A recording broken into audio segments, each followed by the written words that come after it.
ሄሎ ሄሎ ማነህ? ቤት ኪራይ ባለቤት አልነገረችም?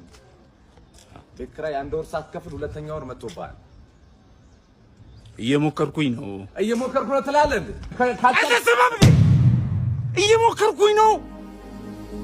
ያንተን ቤት ኪራይ ልከፍል እየሞከርኩኝ ነው። የልጆች ትምህርት ቤት ልከፍል እየሞከርኩኝ ነው።